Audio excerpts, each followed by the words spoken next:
जब आप अंदर की तरफ चलोगे, जैसे वाल्मीकि का दृष्टांत आता है, वाल्मीकि के लिए कहा गोस्वामी महाराज लिखा है का उल्टा नाम जपत जग जाना। वाल्मीकि जी डकायत थे, डकायत, और महात्मा मिल गए, उन्होंने समझा दिया, कहा जाओ मरा मरा मरा मरा जब पूजा मरा का मतलब राम। आज इसका मतलब ये लोग समझ जाते हैं कि जब मरा कहेंगे तो राम शब्द निकलेगा, लेकिन मुझसे नहीं। उन्होंने कहा था मुख बंद करके अंदर की तरफ चलना, उलट करके, यानी संसार से तवज्जो खींच करके आप अंदर की तरफ जाना, और जब अंदर आप एकाग्र करना एक जगह पर, और यहीं से अंदर की तरफ जब चलोगे ये दरवाजा अंदर की तरफ खुलता है। आपके शरीर के 10 दरवाजे हैं, ध्यान दीजिएगा, शरीर के 10 दरवाजे, 9 दरवाजे बाहर की तरफ खुले हुए हैं। कौन कौन? 2 आंख, 2 नाक, 2 कान, 1 मुंह। कितने हो गए? कितने हो गए? 7 हो गए। आपके 2 मलमूत्र के द्वार हो गए 9। ये 9 दरवाजे बाहर की तरफ खुले हैं। एक दरवाजा आपका ये अंदर की तरफ खुलता है, बाहर नहीं खुलता है। तो अंदर की तरफ खुलने के लिए आपको अंदर ही जाना पड़ेगा कि बाहर से खुल जाएगा? अंदर की तरफ जाना पड़ेगा।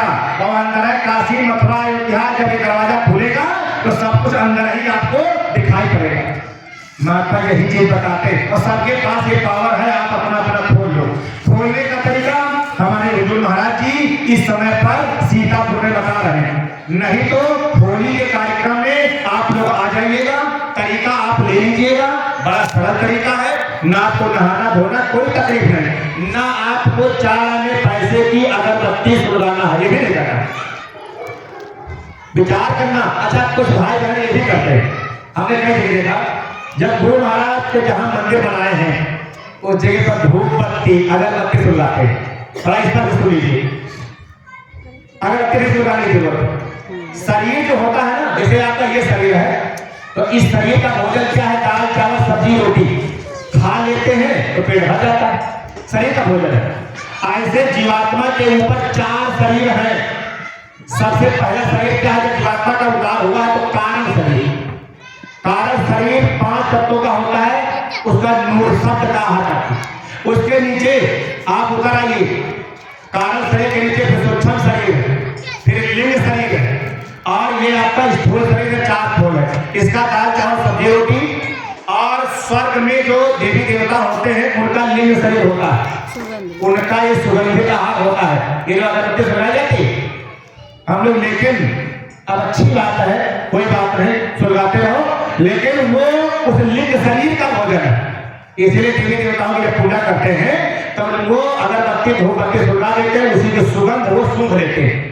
लिंग शरीर का जो मुंह होता है, जैसे भूत प्रेत होते हैं वो भी लिंग शरीर में होते हैं, देवी देवता भी लिंग शरीर में होते हैं। देवी देवताओं के अंदर चिड़चिड़ापन क्यों होता है? उनके भूत प्रेतों के अंदर चिड़चिड़ापन होता है, पहले सताते हैं। उनका पेट बहुत बड़ा होता है, आकार बहुत बड़ा होता है, और मुंह क्या होता है? सुई की नोक से भी कम होता है। इसलिए उनको जो भोजन करते हैं तो भोजन पर्याप्त मिल नहीं पाता है। अगर आपको आधी रोटी दे दिया जाए, भूख है 2 रोटी, आधी रोटी भी दे दिया जाए तो थोड़ा सा भूख मिल गया, थोड़ी देर में फिर भूख लगेगी, फिर आप भूख चिल्लाओगे, और आपको फिर एक दिन ना दिया जाए तो दूसरे दिन आपको फिर वही खाना रोटी फिर दे दिया जाए, थोड़ी थोड़ी अगर दे दिया जाए तो आप चिड़चिड़ापन हो जाएगा। कितने दिन भूख मरेंगे? अरे भाई, एक दिन तो सहन कर पाओगे, लेकिन रोज थोड़ी सहन कर पाओगे, ऐसे चिड़चिड़ापन हो जाता है। इसलिए बाबा जयगुरु जी महाराज ने कहा लिंग शरीर का भोजन है यही सुगंधित आहार। अच्छा, ये कहाँ के रहने वाले हैं? अमर लोक के रहने वाले हैं। वहां तो शब्द का आहार होता है, वहां ये अगरबत्ती नहीं सुलगाई जाती। ये सुगंधित आहार नहीं होता है, वो शब्द का आहार जीवात्मा करती है।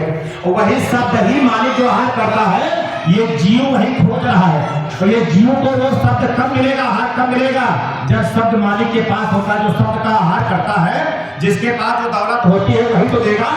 अगर आपके पास 10,000 रुपए